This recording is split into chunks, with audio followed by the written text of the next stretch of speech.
Boa noite a todos, sejam bem-vindos a mais um vídeo do E Agora, José? Hoje uma passada rápida para esclarecer algumas questões que eu venho recebendo via WhatsApp. Pessoal, uma pergunta me chamou muita atenção. Uma mãe familiar colocou da seguinte forma: tudo que eu falo com relação ao comportamento do meu filho para o meu filho, ele justifica que é um doente. A nossa ideia principal de hoje vai ser através dessa questão do eu sou um dependente químico, mas o que me cabe, o que me convém, né? De onde vem esta ideia que ficou implantada na minha cabeça como mecanismo de defesa, veja, de forma erradíssima, de eu me defender dizendo apenas que sou um doente. Para hoje, a ideia é usar o termo doença em prol da própria doença e não do processo de recuperação. Em muitos lugares, questões de tratamento, né, na própria família, às vezes mal orientada, pega-se esse termo doença, pega o contexto de doença e transforma isso num grande pesadelo, tá? E hoje eu quero fazer o caminho inverso com os senhores. É colocar da seguinte forma: por que não dizer que simplesmente é um doente, tá? E outra, vamos completar, né? Vamos completar aqui. Simplesmente tem uma síndrome da dependência química, um conjunto de sintomas e sinais que causam determinado comportamento sem causa aparente, tá? A síndrome define muito bem que não precisa ficar dizendo eu sou um dependente químico, eu queria saber como que eu me tornei um dependente químico, eu herdei geneticamente isso, né? Eu fui ao longo da minha vida, eu sou fruto do meio, ou seja, na mente de um dependente químico, tudo que ele possa usar a favor de argumentos para que mantenha esse sistema, né, de obsessão, ele vai usar. Então a nossa ideia nesse vídeo de hoje vamos excluir todas as possibilidades, total, né? Todas as possibilidades de que venha a usar isso ao seu favor.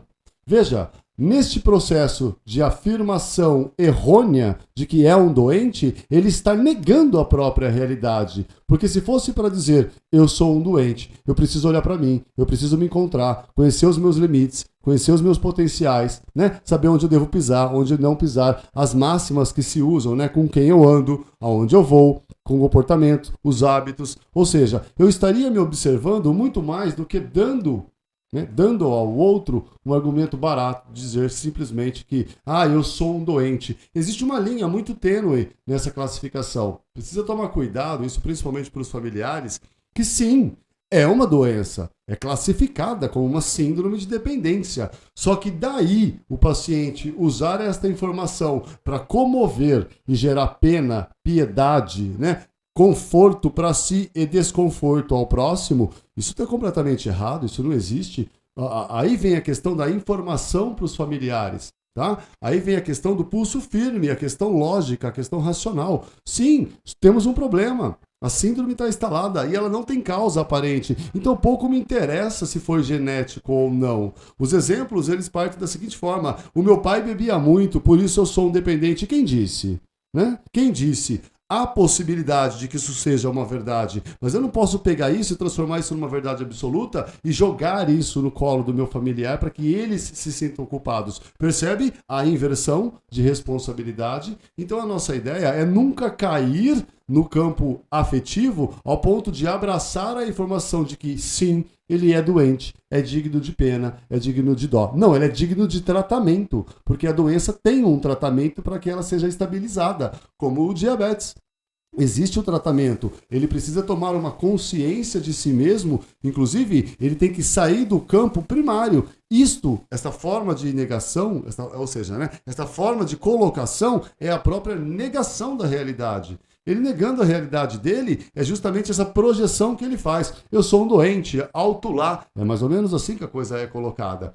Hoje eu vim para dizer, toma muito cuidado com essa postura. Nós sabemos que você é um doente. Inclusive, que bom que você sabe que você é um doente, que você precisa passar por um processo, que esse processo não é fácil. Você pode contar com a gente. Agora, usá-lo a favor de que fique desmascarando ou embutindo informações de pena e piedade, eu acho que isso não se chega a um lugar produtivo definitivo, né? A linha que se divide, ela divide a questão patológica, mas da questão de características. A gente conhece isso como caráter, né? Todo mundo sabe que na dependência química existe uma certa distorção num determinado padrão, existe uma zoada geral, tá? Uma zoada geral, vai a merda o caráter da pessoa, passa cucunhas mesmo, passa a manipular, passa a mentir, toda aquela terminologia que se usa, manipula, mente, engana, se auto-engana. Veja, a pessoa que diz, eu sou um doente em prol de conseguir algo e comover o próximo, isso já é um puto de um auto-engano. Ela não tem consciência do tamanho, da naturalidade, da forma a ser conduzida essa questão da própria doença. Então, a palavra doença, às vezes, num contexto de tratamento, num contexto de lar, né, num contexto de melhora a ser seguida, ela tem que ficar um pouco de canto, viu? Ela tem que ficar um pouquinho de ladinho, por quê? Porque senão acaba virando uma muleta, uma desculpa para que tudo que se faça seja em prol da doença. Não é assim que funciona, não. O dependente químico, ele tem as suas virtudes, né? A gente pode chamar isso de virtude. A virtude do dependente químico, ela está ali, ela precisa ser reencontrada, caso tenha sido mascarada, né, alterada, característica alterada, veja, o caráter que foi moldado, tá? Mas ele tem uma personalidade boa, ele tem uma índole boa. Né? Não, tem gente que é zoada mesmo, e aí a gente nem vai entrar nisso, né? Tem gente que realmente é uma merda. Agora, olha, tem uma galera que se apega a isso. Então, terapeuticamente falando, tá? Clinicamente falando, deixar um pouquinho de lado essa questão do você é um doente, você é um doente, você é um doente, porque implanta-se na ideia de uma pessoa menos favorecida de raciocínio lógico de que ela é um doente e ela possa usar isso ao seu favor.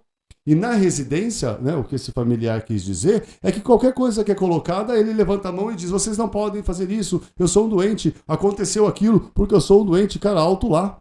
Você tem a sua proporção de responsabilidade nessa história toda. Você tem a sua moralidade dentro dessa história toda. E o que é melhor, você tem o teu caráter envolvido dentro dessa história toda. Então, cuidado. Os mecanismos de tratamento, eles estão aí. São vários, basta procurar.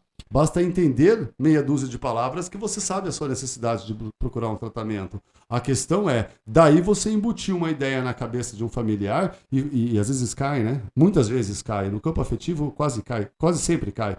Você querer sequestrar, como uma vez eu citei aqui, né? Sequestrar um familiar simplesmente pela questão eu sou um doente, ora, vai cagar, né? Aí não dá, tá? Eu digo isso por quê? Porque é o que a vida apresenta para mim também, né? A gente tem essa característica de eu preciso diminuir o impacto emocional em mim. Qual é o impacto emocional? É de dizer que eu fiz uma grande besteira e estou retornando ao processo obsessivo, mas as críticas virão novamente, a proposta de tratamento virá novamente e eu tenho que dizer algo que impactue, né? Algo que seja muito impactante na vida de quem está ali e que me ama. O que eu digo? Olha, eu sou um doente. Cara, na boa, isso tem hora que não cola mais. Né? E cadê a sua garra? Cadê a sua dinâmica? Cadê o seu desejo? Cadê as suas percepções de limite até onde você deveria ir, até onde você deveria não ir? Né? Então, às vezes a falta de coragem de olhar para si, e isso a gente encontra, eu acho muito bacana isso a gente encontra nos estudos de passos de Narcóticos Anônimos. O quarto passo, ele diz que nós temos que fazer um profundo, muito cavucado, muito lá dentro, né? Muito sofisticado e destemido, né? Muito sem medo de nada, inventário. Veja, profundo inventário, destemido, sem medo de nada. Rasgar o peito e dizer, olha, minha problemática hoje ela parte deste ponto, para que depois eu não venha com uma justificativa barata de que eu sou um doente. Veja, as temáticas, eu citei uma, existem milhões. As temáticas de tratamento, elas estão aí e precisam ser usadas. Os familiares precisam conhecer também essas questões. Para quê? Para que quando chegue uma informação de âmbito emocional, para pegar ali pelo sequestro emocional, não permitir que isso aconteça, não. Por quê? Porque a pessoa tem uma certa responsabilidade sobre aquilo que ela está dizendo também. Ela tem uma responsabilidade pelo filtro de sentimentos dela também. Ela tem uma responsabilidade sobre os sistemas de crenças dela também.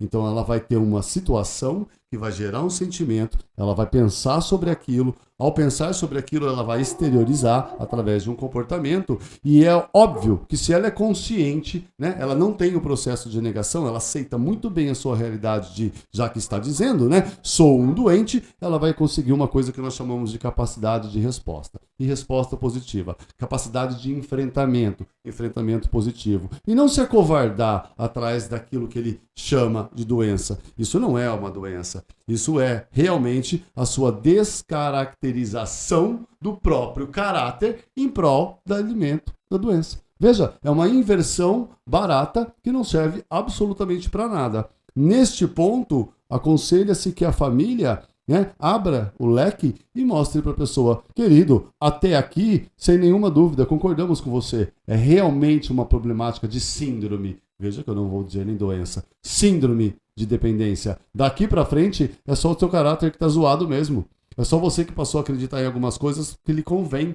E não está, né, agregando no processo de recuperação, não está agregando no processo de tratamento, e muito menos naquilo que você deseja tanto, que a gente chama de sobriedade, né, que é lá na frente.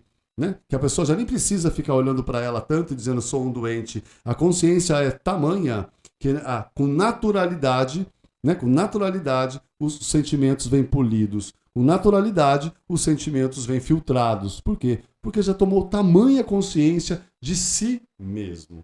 Veja que bacana. Tá? A gente vai ficando por aqui. Eu passei rápido, eu nem ia gravar, perceba que eu estou um pouco mais à vontade hoje, mas para essa família, né? São para todas as famílias que, de repente, na justificativa, tá, mas ele é um doente. Claro, ele é um doente. Isso nós não temos como negar. Tá? Isso é laudado, é muito bem elaborado o processo de classificação.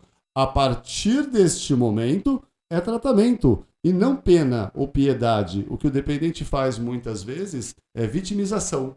Tá? Não caia na vitimização. Eu não estou puxando o peixe para o lado da família e nem descaracterizando a situação da doença do dependente. O que eu estou querendo colocar aqui é como uma resposta, né, que chegou até mim, mas que vale para todos. Isso serve para qualquer tipo de situação, inclusive. Sabe a inversão de quando uma pessoa comete um erro e ela faz qualquer coisa para que você se sinta culpado? Isso acontece em qualquer área da nossa vida.